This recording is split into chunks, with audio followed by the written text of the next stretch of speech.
Bom dia a todos e a todas. Hoje eu vou falar sobre as frases mais absurdas de Aldous Huxley no livro O Admirável Mundo Novo, um livro escrito em 1932, um romance e que tem alcance filosófico.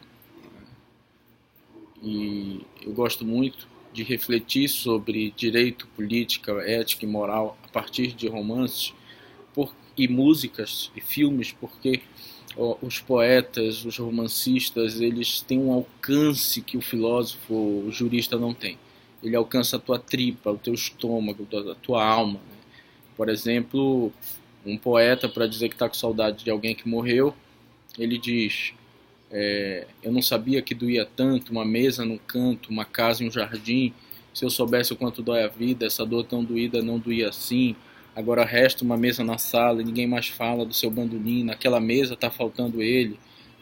Você está vendo só do jeito que eu fiquei, que tudo ficou. Uma tristeza tão grande nas coisas mais simples que você tocou. A nossa casa já estava acostumada, esperando você. As flores na janela sorriam, cantavam por causa de você. Para dizer que um poeta, para dizer que tem mais experiência da vida e que você, mais jovem, pode estar fazendo besteira, diz: você sai do céu por ser escuro e vai ao inferno à procura de luz. Eu também estive esses dias, uma agonia que muito me custou e tal. Então o poeta tem isso, né? O romancista tem isso.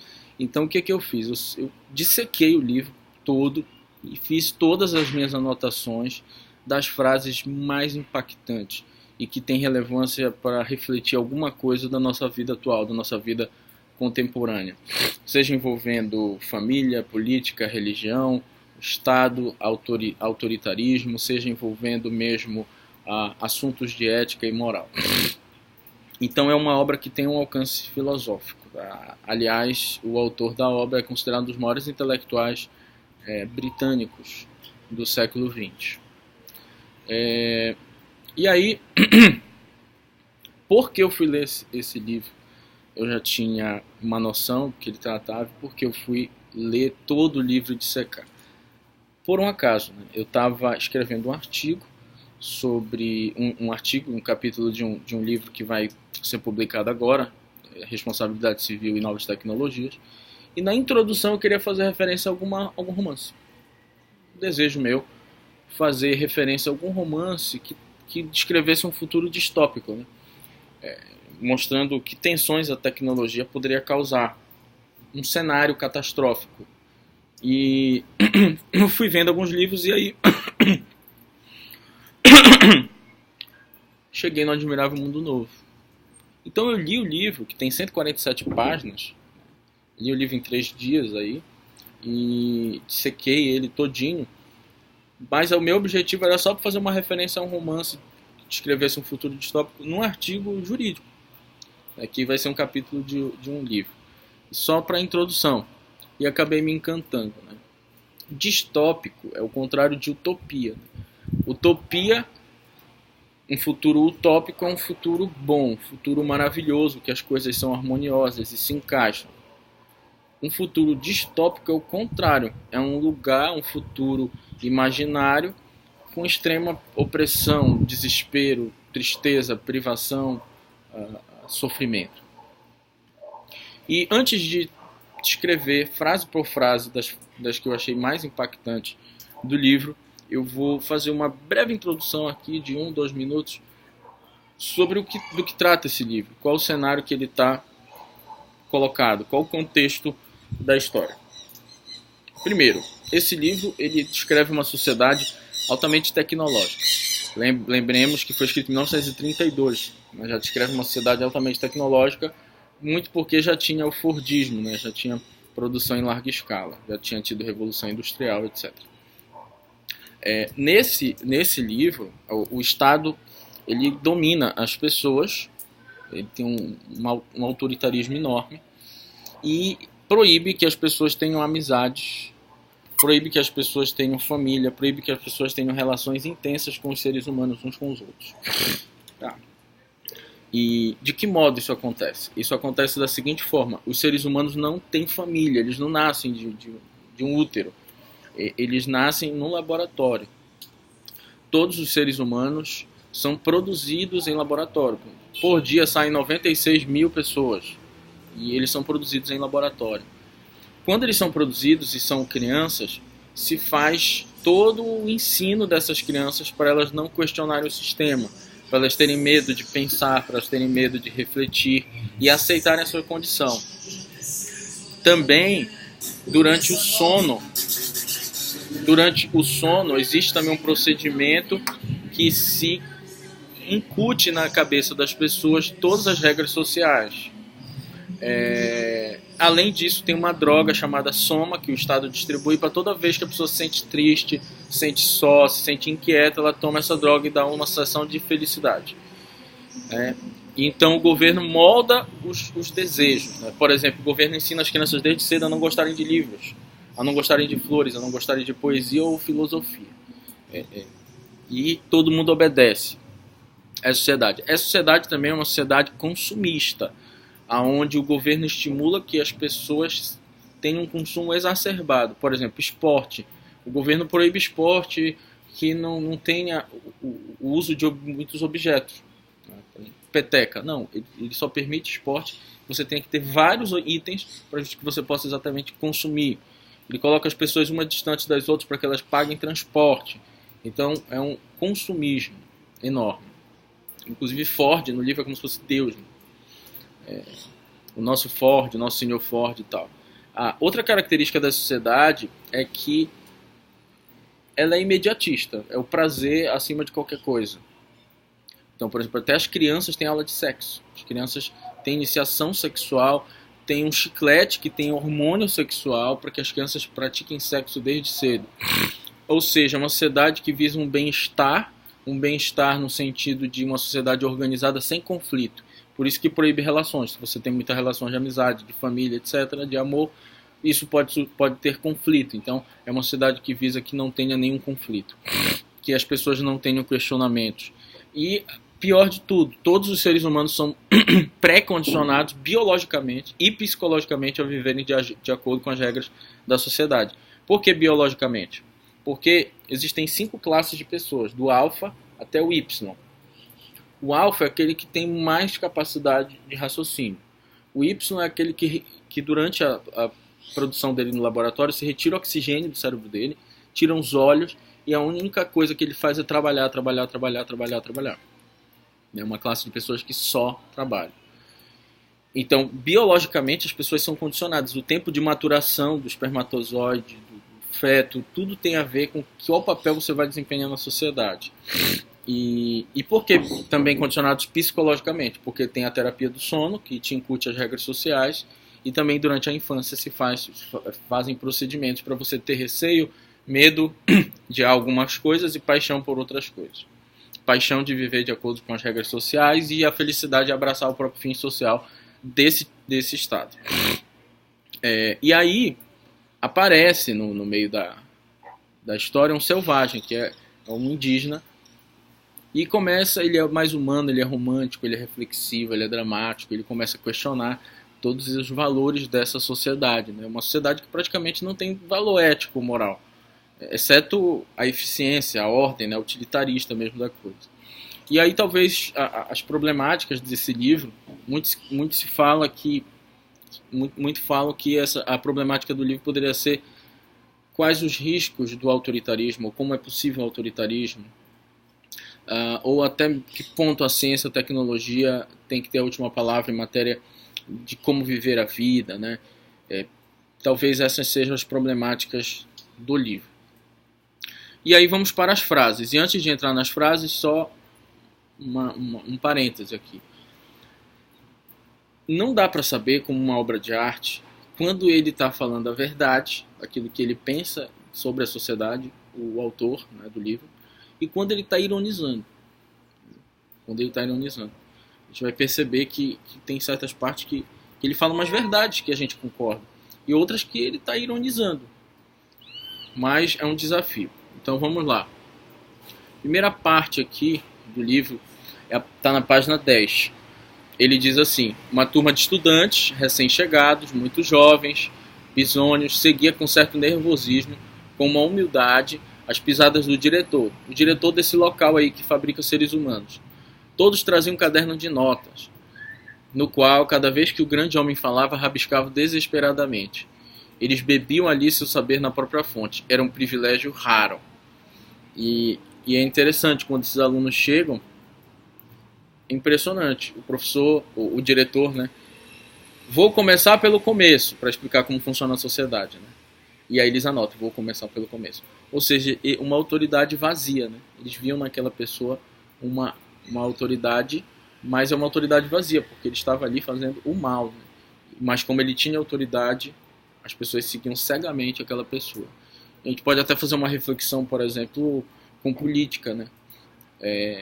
Ou mesmo com religião. Às vezes um pastor, um padre, ele tem uma grande autoridade sobre aquelas pessoas, e o que ele fala, independentemente de você concordar lógica ou filosoficamente, você vai seguir.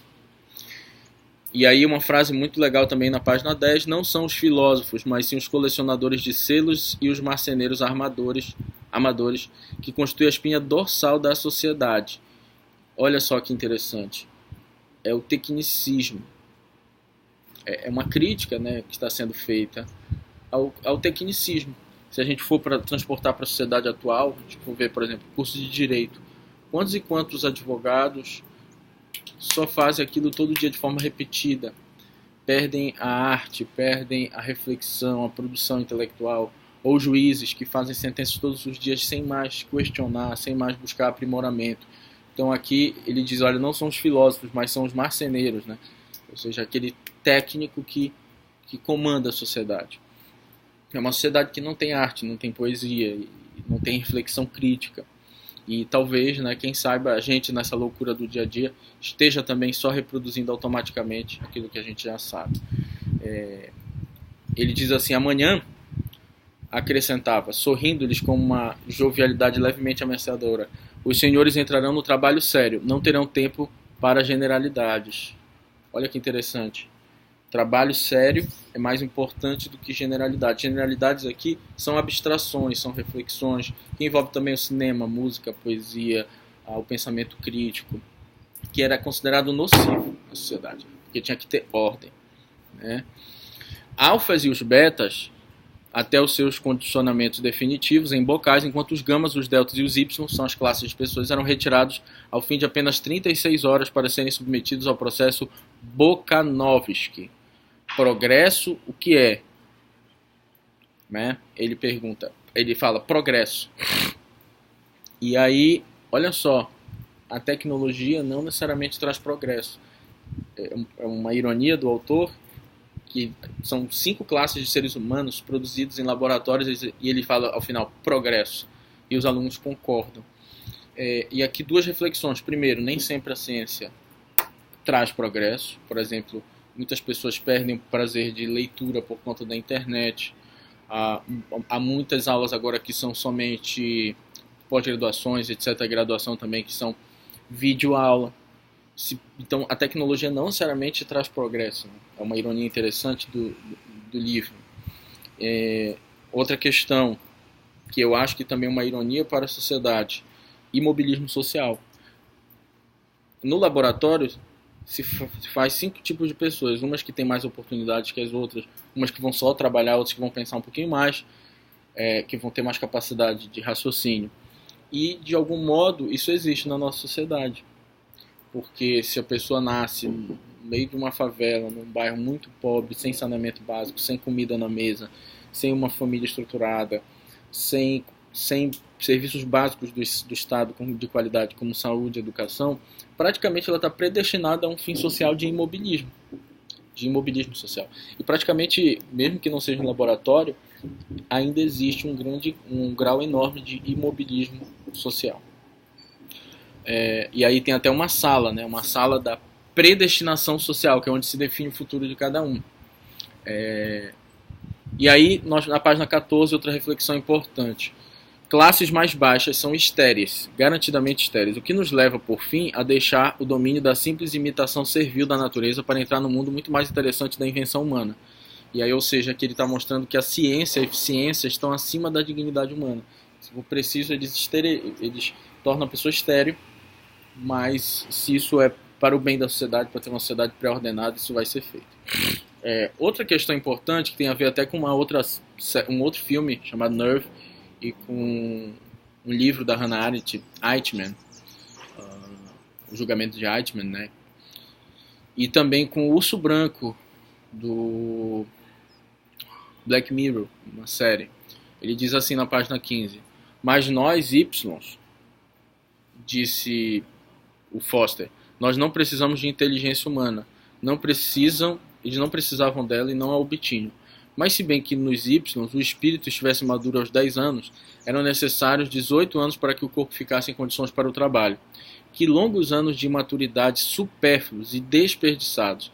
Se pudesse acelerar o desenvolvimento físico até torná-lo tão rápido, digamos, como de uma vaca, uma enorme economia para a comunidade. Enorme. Aí os estudantes. Sim, enorme economia para a humanidade. Ou seja, banalização do mal, né? Aquela pessoa tem autoridade, os alunos e a sociedade inteira concordam. A gente pode comparar um pouco com o que aconteceu na Alemanha. Eu vi um documentário. Muitas pessoas apoiavam que os judeus não necessariamente fossem mortos, que talvez eles não soubessem disso, mas que sofressem nas mãos do Estado. Inclusive, tem passeatas, jornais, mostrando isso. As pessoas eram a favor do sofrimento dos judeus. E no livro Eichmann, Banalização do Mal, se verifica isso. Muitas pessoas estavam ali automatizadas e cumprindo decisões bárbaras. A mesma coisa em Nerve, também trata um pouco dessa questão de tecnologia. Um filme que as pessoas fazem desafios pela internet, como, por exemplo, andar de moto, avançando todos os sinais vermelhos. É um desafio. E as pessoas vão se desafiando e ganham dinheiro com isso. Ou seja, elas estão fazendo o mal de forma automática, como se fosse normal. E a mesma coisa no Urso Branco, né? Há uma perseguição midiática, uma pessoa que cometeu um crime, e todo dia ela é torturada, e as pessoas vão aplaudir, vão jogar tomate, vão apreciar a tortura lá do ser humano. É a banalização do mal, que nessa sociedade também do Aldous Huxley existe. E aí, depois já, na página 16, ele diz assim: nossos colegas lá em cima os ensinarão a amá-lo, ou seja, o andar de cima vai ensinar os Y a amar sua condição de ser só trabalhador. E esse é o segredo da felicidade e da virtude. Amar o que se é obrigado a fazer. Tal é a finalidade de todo o condicionamento. Fazer as pessoas amarem o destino social que não podem escapar. Duas críticas aqui importantes. Primeiro, crítica ao conformismo, né? De pessoas que... Aqui, crítica a quem fala o seguinte, na verdade. Quem diz assim: poxa, agradeça aos empresários, agradeça às pessoas detentoras de meios de produção. Você tem a oportunidade de ter esse trabalho. Ame o seu destino social. É muito importante ter essa profissão, então ame o seu destino social. Você tem um salário, muita gente não tem. Os empresários são heróis te dando uma oportunidade, agradeça. Do mesmo jeito, algumas coisas religiosas, né? Só nasceu embaixo da ponte lá, não tem a mínima condição de vida, e aí a religião às vezes diz: um futuro melhor lhe espera, Deus escreve certo por linhas tortas, aceite a sua condição social. E a gente pode até perceber, por exemplo, tem uma comunidade muito carente aqui em Belém, metade é evangélica, outra metade é católica, e eles dizem que a religião é importantíssima, porque é uma forma deles... Uma comunidade carente que não tem nada, né? Uma forma deles pensarem assim: bom, existe alguma esperança, né? De algum modo a religião, sei lá, você perdeu seu filho, você nasceu com uma doença grave, a religião vai te dizer que esse é o certo, porque Deus escreve certo por linhas tortas, se conforme com o seu destino social. Outra questão importante, já que na página 17, é que eles pegam as crianças, colocam livros e rosas coloridas, e as crianças vão engatinhando, vão rindo para os livros e para as rosas. E depois o diretor lá liga uma explosão violenta. Quando ele liga essa explosão violenta, ele faz isso 200 vezes. Até as crianças criarem ojeriza e ódio instintivo aos livros e às flores, né? Ou seja, ficarão protegidas contra os livros e contra a botânica por toda a vida. E aí uma reflexão importante que o livro traz sobre a infância, né? Porque na infância, praticamente sua vida adulta é moldada. Se na infância você é muito mimado, você tem tudo fácil na sua mão, possivelmente você vai ser um adulto que não vai correr atrás das coisas. Se na infância você sofre abuso, possivelmente se na infância você pede esmola na rua, possivelmente você vai perder também a possibilidade de estudar, de querer uma coisa melhor para a vida. Então, crianças que trabalham, crianças que são abusadas, isso também é uma reflexão, porque esses traumas ficam para o resto da vida. Basta pensar que quase todos, eu acho, pelo menos eu acompanho um canal no YouTube da Bel Rodrigues, e que ela trata de psicopatas, né, de pessoas que serial killers, enfim. E ela conta a história de vida. Praticamente todos eles foram abusados, foram torturados ou viveram uma família muito violenta, né? Isso é uma reflexão importante. Outra questão interessante, uma pessoa pergunta para o diretor lá do local, os livros eu até entendo, porque eles não podem criticar a sociedade, não podem ter pensamento crítico. Mas e as flores? Aí o diretor responde: as flores e as paisagens têm um grave defeito, elas são gratuitas. Ou seja, é um estímulo ao consumismo. Ele diz assim: todos os esportes ao ar livre devem exigir um emprego de aparelhos complicados, de modo que eles consumam artigos manufaturados, transporte, enfim, que incremente a economia. Então, é um estímulo ao consumismo excessivo. Isso também existe na nossa sociedade, né? O nosso celular tá bom, mas lançar um novo. O carro tá perfeito andando, mas tem um modelo novo. E assim por diante, né? A gente também está envolvido nesse consumismo que já em 1932 o Admirável Mundo Novo já tratava. E aí uma frase maravilhosa aqui na página 20, ele diz: são fatos desagradáveis, eu sei, mas é que a maioria dos fatos históricos são mesmo desagradáveis. Uma frase maravilhosa. E aí, uma crítica ao sistema educacional agora, já na página 20 e 21. O que acontece? Um princípio do ensino básico lá é o princípio da hipnopideia, no livro. Que o princípio da hipnopideia é o ensino durante o sono, tá? E aí, durante o sono, eles explicavam que o Nilo é o mais comprido dos rios da África e o segundo em comprimento de todos os rios do globo. Conquanto que não atinge o comprimento do Mississippi, Missouri, o Nilo está em primeiro lugar entre todos os rios quanto ao comprimento da bacia, que se estende por 35 graus de latitude. E aí, depois de fazer isso 300 mil vezes, chegavam para as crianças e perguntavam: o rio Nilo, as crianças tinham que completar. E elas choravam. Não completavam. Começou a falhar esse sistema. Os olhos ficavam inexpressivos e Tommy começava a chorar. E aí ele diz: não se pode aprender uma ciência sem saber do que ela se trata. Isso é muito legal, porque muitas vezes você enfia com ela abaixo um assunto para os alunos, mas ele tem que saber do que trata essa ciência. E isso é muito importante. Uma crítica ao sistema educacional mecanicista, robotizado, massificado, e que se só despeja conteúdo, sem explicar o contexto, sem mostrar do que se trata, ou qual a importância daquela própria ciência.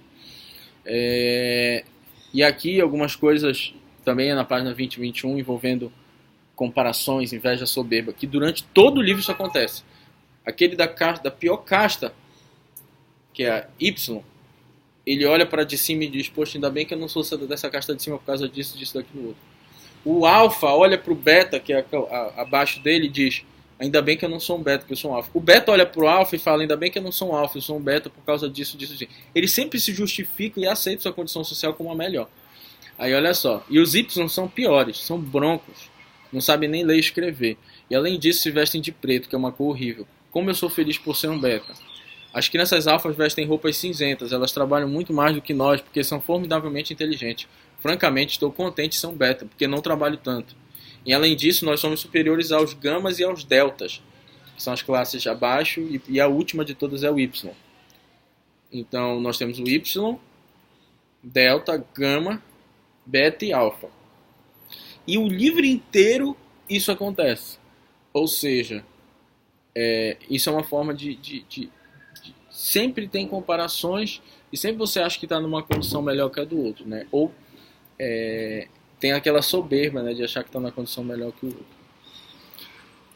Depois tem na página 22 uma reflexão importante. Ele diz assim: o condicionamento sem palavras é grosseiro e genérico.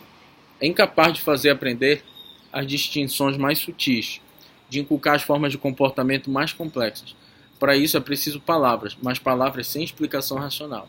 Em suma, a hipnopideia, que é o sistema de ensino durante o sono. A maior força moralizadora e socializante de todos os tempos. Olha só que interessante. Ou seja, eu preciso de palavras para explicar as coisas, como funciona a sociedade, para explicar ensino, etc. Mas essas palavras não podem vir acompanhadas de explicação racional. Tá? E aí, mais um questionamento, né, que se faz na sociedade atual. Enxurrada de conteúdos só para memorizar, né? Ou mesmo questões envolvendo religião, em que eu digo como tem que ser a vida, como você tem que viver a sua vida, mas sem uma explicação racional. Digo como surgiu o mundo a partir de uma visão religiosa, mas sem uma explicação racional. Uma explicação calcada em fé. E aí, mais uma vez, consumismo. Imaginem que tolice permitir que as pessoas se dediquem a jogos complicados que não contribuem nada para aumentar o consumo. Atualmente, os administradores não aprovam nenhum jogo, salvo se demonstrar que ele necessita pelo menos de tantos acessórios quanto os mais complicados dos jogos existentes. Então, ali o consumismo. E aí, uma reflexão importante que muito se falou no 13 Reasons Why, no Coringa e também na série You, e também no filme Lolita. Também no filme Laranja Mecânica. Doidice minha, agora que eu lembrei. Olha só. Eis ali, página 23, um grupinho encantador, dedicava-se muito atenciosamente, com sábios absortos em algum trabalho de descoberta. Um jogo sexual rudimentar. Crianças ali fazendo um jogo sexual rudimentar. Gente, o que acontece? Eu poderia muito bem dizer que esse livro trata durante o livro inteiro as crianças fazem sexo nesse livro. E aí poderiam, sei lá, proibir esse livro. Gente, é claramente irônico, claramente você está criticando essa sociedade sem compromisso com as crianças, sem compromisso com uma educação reflexiva, com consumismo exacerbado, com autoritarismo. Claramente está criticando o livro inteiro. O livro inteiro é uma ironia. E a mesma coisa a Lolita. A Lolita te faz entrar na mente de um pedófilo para justamente ver o quão absurda é a mente de um pedófilo. Na série You, ela te faz ter simpatia por um psicopata, para você entender melhor como funcionam essas coisas.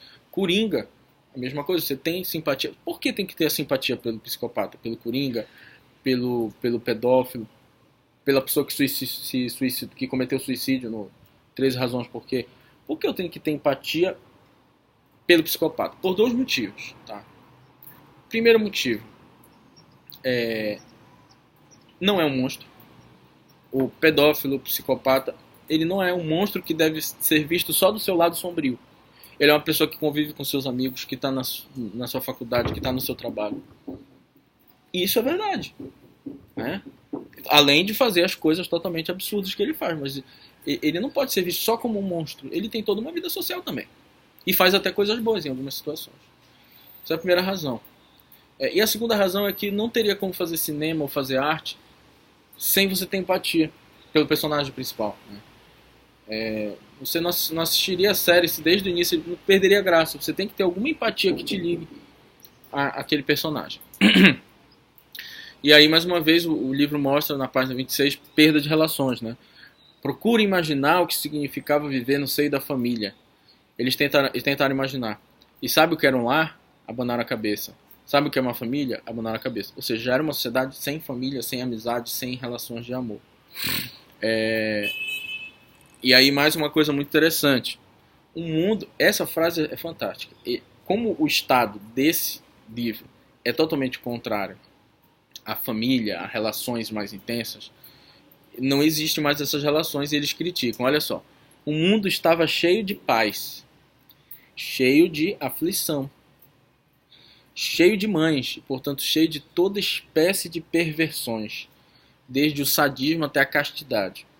cheio de irmãos e irmãs, de tios e tias, portanto cheio de loucura e suicídio. Isso na página 27.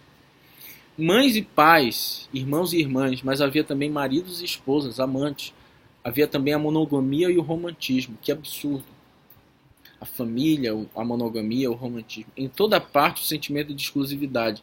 Em toda parte a concentração de interesse. Uma estreita canalização dos impulsos e da energia. Isso é muito legal, porque no final do livro, o selvagem, que é o John, ele pede para esse estado, por favor, ele pede o direito de ser infeliz. Isso é muito legal. Ele pede assim, eu quero o direito de ser infeliz, eu quero o direito de ter perversão, o direito de ter aflição, o direito de ter conflito, o direito de ter uma vida humana. E a vida humana é muito mais do que ter uma sociedade pré-ordenada, né? Então, aqui, a frase clássica do livro, né, na página 28, é: cada um pertence a todos, porque relações muito intensas aguçam conflitos, e conflitos desafiam a estabilidade, que é o fim máximo dessa sociedade. Tá?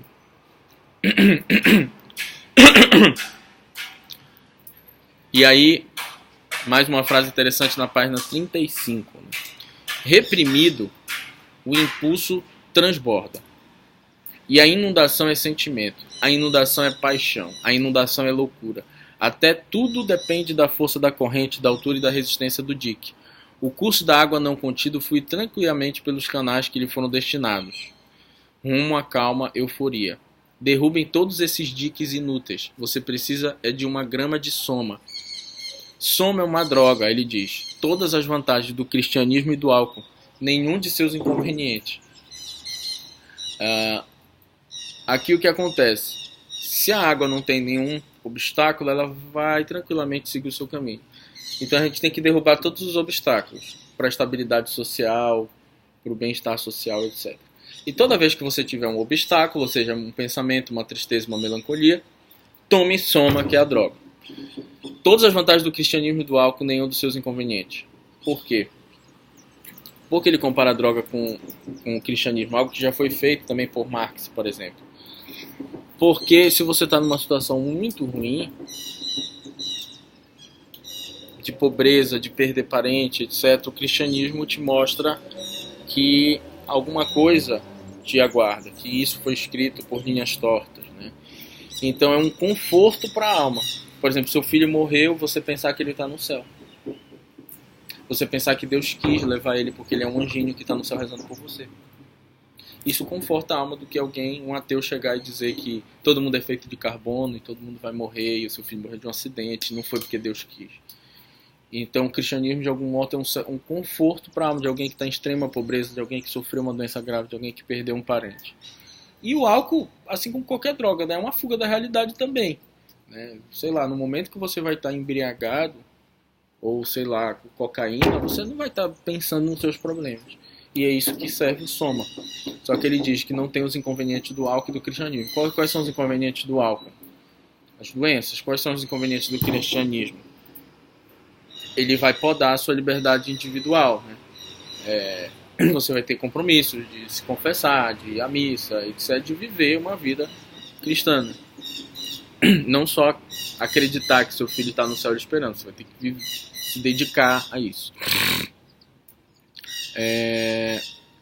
E aí na página 36 ele diz: atualmente tal é o progresso, os velhos trabalham, os velhos copulam, os velhos não têm um instante, um momento de ócio para furtar ao prazer, nem um minuto para se sentarem a pensar, ou se alguma vez, por um acaso infeliz, um abismo de tempo se abrir na substância sólida de suas distrações. Sempre haverá o soma, o delicioso soma, que é a droga.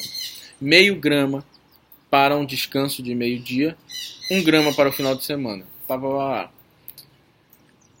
E aí, olha só que interessante, isso realmente pode significar algo que a gente já vive hoje, tirando questão de drogas, né? Mas será que nos momentos que a gente está trabalhando, que a gente está fazendo aquilo, eu ou qualquer outra função na sociedade, e que a gente não tem tempo para desfrutar de outras coisas, será que a gente não está se dedicando só a trabalho e a pagar conta? Né? Imagine uma pessoa que faz trabalho braçal, acorda cedo toma o banho, pega o ônibus, trabalha à noite, chega em casa, só dorme para trabalhar de novo. E aí vive-se a vida em pequenos lampejos entre o trabalho e a morte. É uma sociedade massificada pelo trabalho e pelo consumo. Será que a gente já não vive isso? Claro que a gente tem que ter tempo para a poesia, para a arte, para o prazer, para a intensidade das relações. Mas sim, grande parte da população deve se encaixar nisso. Aqui, todos os homens são físico-quimicamente iguais. Tá? Na página 47. E aí, uma coisa interessante sobre isso. Ele diz, todos os homens são físico-quimicamente iguais. O humanismo do Aldous é algo tão espetacular, porque em 1932, né, que ele resgata uma coisa, ele já trata de um humanismo próximo do humanismo de 1948, após a Segunda Guerra Mundial, com a Declaração Universal dos Direitos Humanos. Né? Por quê? O que nós tínhamos na primeira fase ali dos direitos humanos com a Revolução Francesa? Direitos civis e políticos. Né? Direito a votar, a ser votado, direito à liberdade, direito à integridade física, psíquica e tal. Mas não se olhava o ser humano como um ser único e repetitivo, detentor de uma individualidade, de uma beleza, etc. Isso só foi acontecer depois, né? Numa fase em que a gente sai do indivíduo para a pessoa humana, uma pessoa única e repetitível, com os seus problemas específicos. E ele já está fazendo uma ironia, que todos os seres humanos são físico-quimicamente iguais, e já toca nessa parte do humanismo. Outra questão interessante, mais uma vez ele resgata a questão daquele discurso: aceite sua condição social, você tem que ser feliz por ganhar um salário mínimo, por ter isso, por ter um emprego. Olha só, cada um trabalha para todos, não podemos prescindir de ninguém. Até os Y são úteis, não poderemos passar sem os Y. Cada um trabalha para todos, não podemos prescindir de ninguém. Suponho que na realidade os Y não se importam de serem Y. Está claro que não, por que haveriam de se importar? Eles não concebem outro gênero de vida, nós naturalmente nos importaríamos. Olha só que fantástico, né? Imagine uma criança que sempre trabalhou, sempre pediu dinheiro na rua, agora tem que, sei lá, fazer um emprego. Essa criança talvez não sinta falta de poesia, de arte, talvez não sinta falta de viagens, talvez não sinta falta de ter acesso a certos bens, porque de fato ele foi condicionado a isso, ele nunca soube o que era isso. E ele diz, por que haveria de se importar? Isso é um soco no estômago mesmo.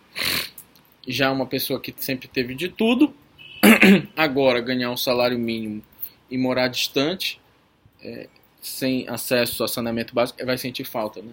Isso é uma crítica enorme. Né? Claro que uma crítica a essa aceitação, a esse conformismo. E aí há uma crítica também àqueles que pensam muito, aqueles que são muito... que não são submissos às regras sociais. Ele diz assim, há homens que são quase rinocerontes, não reagem de maneira adequada ao condicionamento, pobres coitados. Bernard é um desses. Felizmente para ele é bastante competente em seu trabalho, ou seja, tem que ter ordem, disciplina e não pode ter pensamento crítico. E aí quantas empresas, quantas instituições têm exatamente esse viés de disciplina e ordem das regras da empresa, e aquele que se destoa, que faz alguma coisa diferente, ele é considerado inadequado. Página 57. Todos são felizes agora. Nós começamos a dar isso às crianças a partir dos 5 anos. Mas você não sente o desejo de ter liberdade para ser feliz de algum outro modo? O Bernard pergunta para a Lenina. De um modo pessoal, não como os outros. Quero sentir alguma coisa com intensidade. Olha só que bacana. O que ele está mostrando aqui? Ele está mostrando que existem múltiplos projetos de vida, múltiplos planos racionais de vida, que são ofuscados por esses dogmas do Estado, né? Ou a gente poderia trazer para os dias atuais, do Estado ou da família, que te obriga a fazer um curso em detrimento de outro, que te obriga a ter um emprego em detrimento de outro, que te obriga a ser heterossexual e não homossexual, que te obriga a fazer um esporte ou certos cursos, enfim. quanto de beleza se perde dessa multifacetada vida humana, de múltiplos projetos, de potências que poderiam ser desenvolvidas em nome de um dogma, em nome de uma regra social, seja da igreja, da família, do Estado. E ele diz, será que não há outro modo de ser feliz? Porque ela diz assim, não, eu sou feliz, eu não tenho problema, eu não tenho conflito. Aí ele pergunta, será que não há outras formas de felicidade, mesmo tendo conflito, mesmo tendo angústia em alguns momentos? Não esqueça que a parte final do livro é ele pedindo para ter o direito de ser infeliz. Então essa sociedade é contra a intensidade. Já na página 59 diz, não pense que eu mantinha relações indecorosas com aquela moça. O que é relação indecorosa nesse livro? É uma relação duradoura.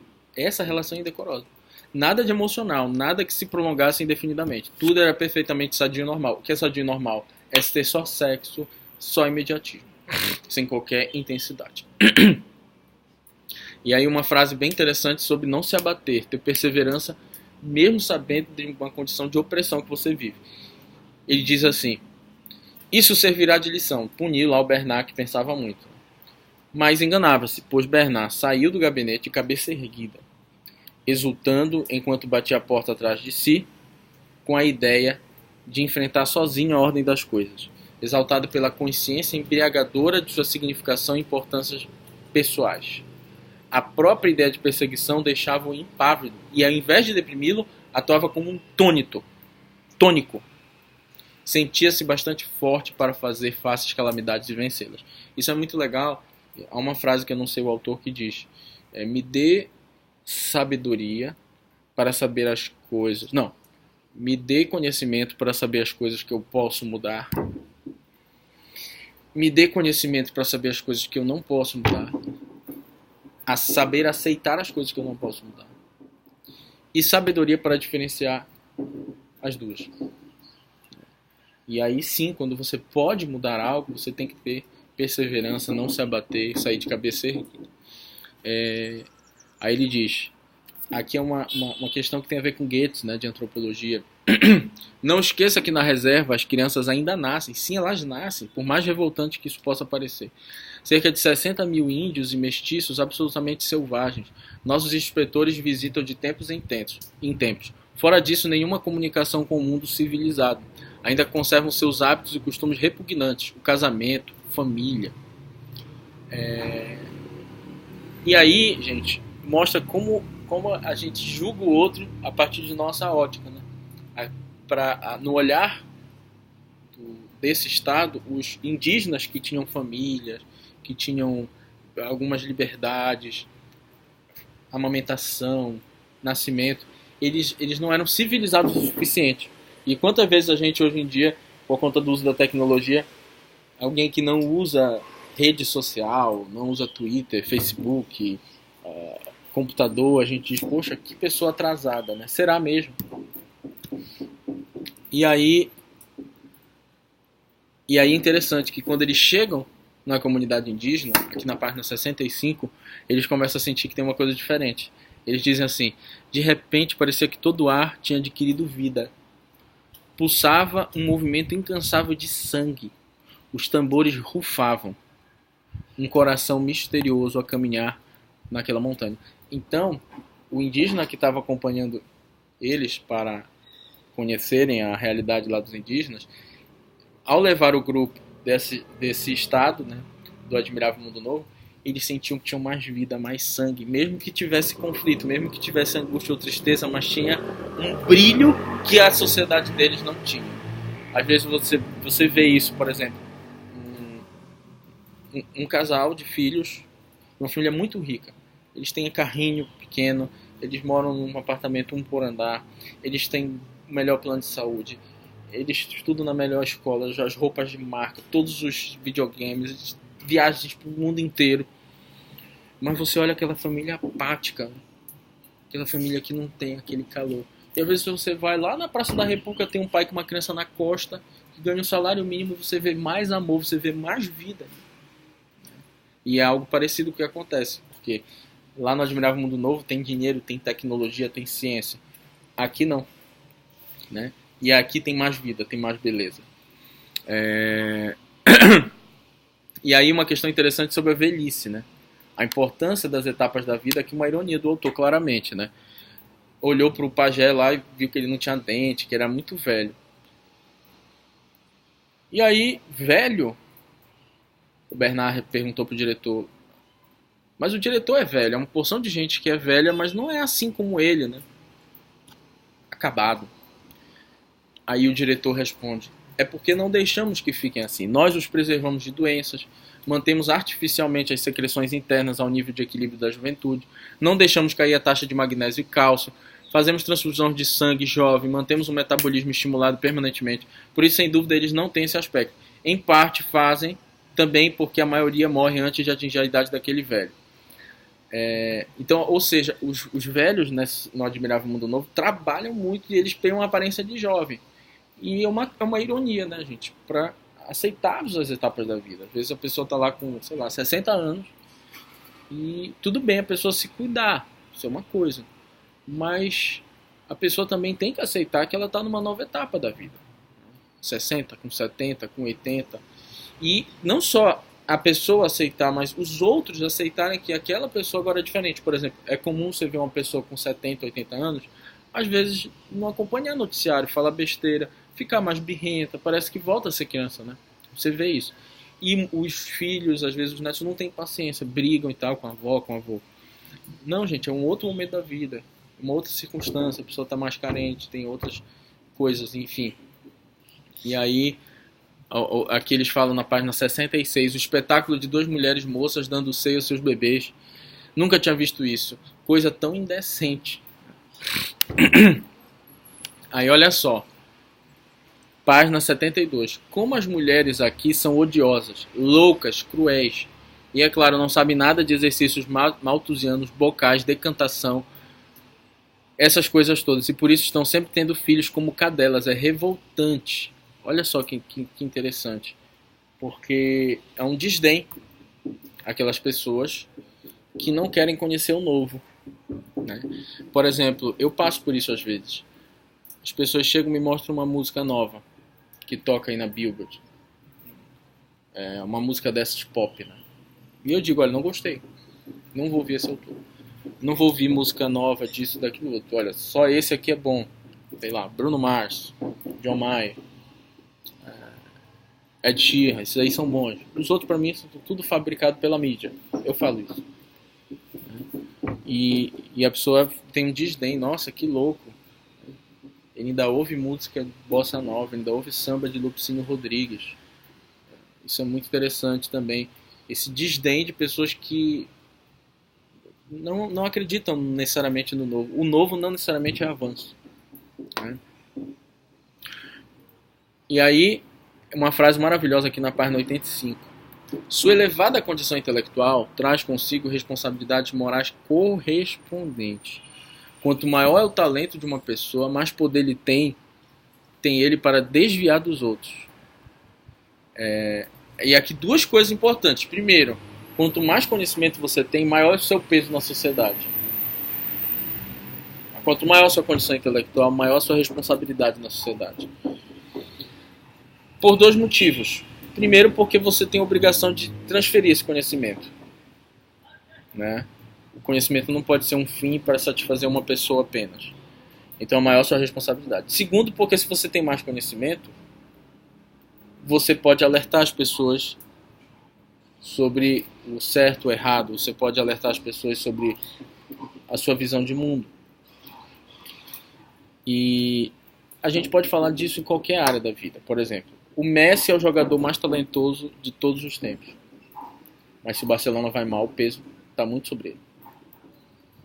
A Argentina não vai bem, o peso vai em quem tem mais talento. Eu não vou nem dizer condição intelectual, que tem mais conhecimento em qualquer área, que no caso aqui é o esporte. Vamos pensar num escritório de advocacia, num hospital que tem um cirurgião máximo lá de conhecimento. Ele tem mais responsabilidade. E assim por diante.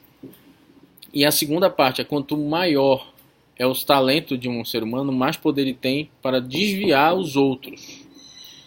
Aqui porque o Bernard, como ele tinha um pensamento melhor, um intelecto melhor, ele tinha um grande poder de desviar os seres humanos daquela sociedade para um outro fim, que não fosse cumprir as regras sociais. Então, o que a gente pode ver? Hitler, por exemplo, ele é muito inteligente. Mas o que ele fez? Ele tinha um grande poder de desviar as outras pessoas. E assim a gente percebe muitas outras coisas que eu não vou nem falar de política atual no Brasil, para não gerar conflitos e tal. É preferível o sacrifício de um à corrupção de muitos. Não há crime mais odioso do que a falta de ortodoxia na conduta. Ou seja, a pior coisa que tem é a pessoa não seguir as regras antigas. Né? Ortodoxia. O homicídio mata apenas o indivíduo. Mas o que é um indivíduo? Nós podemos produzir um indivíduo novo, tantos quanto quisermos. A falta de ortodoxia, porém, ameaça mais do que a vida de um simples indivíduo. Ou seja, o que ele estava pensando em matar o Bernard, né? E matar o selvagem depois que o John... Porque um ser humano não faz muita diferença, a gente pode ter outro ser humano. Mas se ele atenta contra a ordem, contra a estabilidade, isso é a pior coisa que pode acontecer, o maior crime que pode acontecer. Mas falando de ortodoxia, vamos ver nossa sociedade atual. Se a pessoa tem tatuagem, ela é mal vista em alguns setores. Se a pessoa gosta de funk, ela é mal vista em alguns setores. Se a pessoa é homossexual, ela é mal vista em alguns setores. Se a pessoa tem duas mães, ou se a pessoa tem duas mães ou dois pais, ela é mal vista em alguns setores. Se a pessoa se veste de um jeito, uma roupa muito curta, ela é mal vista. Ou seja, é uma ironia, que também tem uma faca de dois gumes. Nem tudo que é tradição, que é ortodoxo, né, deve ser seguido. Mas também nem tudo que é novo é melhor do que o passado. Por isso que o conservadorismo, né, o progressismo, deve ter um meio termo. Porque assim também, se tudo que é novo é melhor, eu vou acabar com tudo que já havia de construção de regra social. Antigamente. E também não pode ser assim. E aí eu vou escancarar a porteira para viver de forma completamente anárquica. E aí, a segurança e a estabilidade estão em perigo. Sim, minhas senhoras. Bernard, aí apontou para o Bernard, né? Este homem, por suas ideias heréticas sobre o esporte, o soma, pela escandalosa irregularidade da vida sexual, né, porque ele tinha só uma parceira, pela recusa em obedecer os ensinamentos do nosso Ford, em comportar-se fora das horas de trabalho como um bebê, ele se revelou um inimigo da sociedade, um subversor, minhas senhoras e meus senhores, de toda a estabilidade, um conspirador contra a própria civilização. Então estava avaliando já a possibilidade de exilar, já na página 86 aqui. E olha só a ideia que eles tinham de reserva indígena, de comunidade indígena na página 93. John ficou sabendo que uma reserva de selvagens é um lugar que, devido a condições climáticas ou geológicas desfavoráveis, ou a pobreza de recursos naturais, não compensa as despesas necessárias para civilizá-lo. Né? Isso tem muito a ver com Goethe, né? Um olhar que a gente lança para os indígenas como se eles fossem atrasados. E que, pela questão climática ou geológica, por isso que eles não têm civilização. E aí uma parte interessante de como a mulher é tratada na sociedade, né? Uma crítica bem legal. Porque naquela sociedade do Admirável Mundo Novo, as mulheres que não têm várias relações sexuais são erradas, são indecorosas. Ela tem que transar muito naquela sociedade. Já na comunidade indígena, é o contrário. E aí o John se relacionou com uma... O John não. A Lenina se relacionou com o John, que é um indígena, e ela foi se insinuando para ele. E ele chamou ela de prostituta, impudente cortesã. Então aqui lá ela é santa demais, aqui ela é puta demais. É mais uma vez uma demonstração de como se molda aí o comportamento também da mulher a partir da sociedade. E aí o John falou uma frase muito interessante. O selvagem, né, John? Que o soma é um veneno para a alma e para o corpo, né, na página 121. E falando que é um veneno para o corpo, né, por causa de você estar tomando alguma coisa química, mas para a alma, porque você perde a poesia, você perde a liberdade, você perde múltiplos projetos de vida, você perde relações. E aí ele pergunta, por que você não gosta de Shakespeare? Aí ele diz assim, porque não queremos saber de coisas antigas. Aí o John responde, mas mesmo quando são belas, sobretudo quando são belas, porque a beleza, ela atrai, né, e ela vai te perturbar. Então queremos que vocês amem as coisas novas. Aí o John diz, mas essas novas são estúpidas, são horríveis. Esses espetáculos em que não há senão helicópteros voando de um lado para o outro, pessoas que não sentem nada quando se beijam, né? E aí, sem dúvida, a felicidade parece sórdida em comparação com supercompensações de sofrimento. A estabilidade não é nem de longe tão espetacular como a instabilidade. Então, o que o John estava mostrando? Olha, se eu conheço o antigo e ele é belo, eu tenho que conhecer o antigo. Eu tenho que conhecer Tom Jobim, eu tenho que conhecer Mozart, eu tenho que conhecer Stan Getz, Miles Davis. Porque é belo. O que é belo a gente não abandona. A gente agrega com o que é novo e também belo.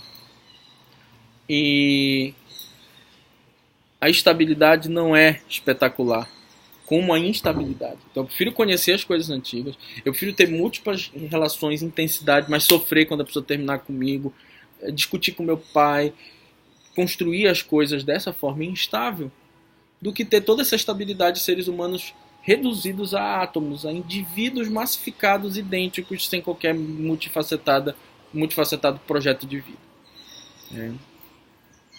E ele diz assim, e o fato de estar satisfeito nada tem de fascinação que uma boa luta contra a desgraça. Ou seja, uma boa luta contra a desgraça é melhor do que estar só satisfeito.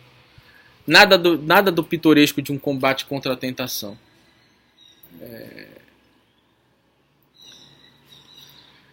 E aí, ele critica assim a sociedade, que o diretor fala que imagine os alfas, né, tendo relações de parentesco, pensando. Vejam só, eles iam ter que fazer escolhas, assumirem responsabilidade. Que horror! E aí exatamente essa é a beleza humana. Então por isso que eu considero o Aldous Huxley um humanista, mesmo antes do pós-Segunda Guerra Mundial. E aí o John fica interessado se em algum lugar do mundo já experimentaram que as pessoas tivessem, durante aí sua folga de trabalho, pensamento crítico, tivessem mais liberdade, né? Aí ele diz assim, sim, na Irlanda. E aí qual foi o resultado?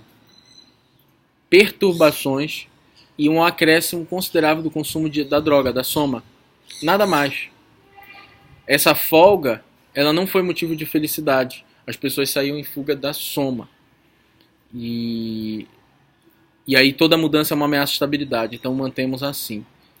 Toda descoberta da ciência pura é potencialmente subversiva.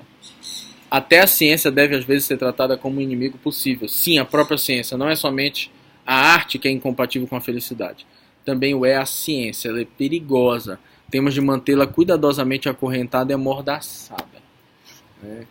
Então aqui duas reflexões. Primeiro, é que as pessoas que tiveram folga para viver a vida como queriam, elas recorreram a usar droga. Claro, porque elas estavam condicionadas a isso. E a segunda é com relação à ciência, né? A ciência sendo vista como uma ameaça à felicidade, como uma ameaça à estabilidade. E isso acontece muito no campo da política, no campo da religião. Às vezes a ciência é vista como uma ameaça à estabilidade. Como já foi vista na Idade Média, como já foi visto em vários outros momentos da história, a descoberta, o pensar, ele era considerado nocivo.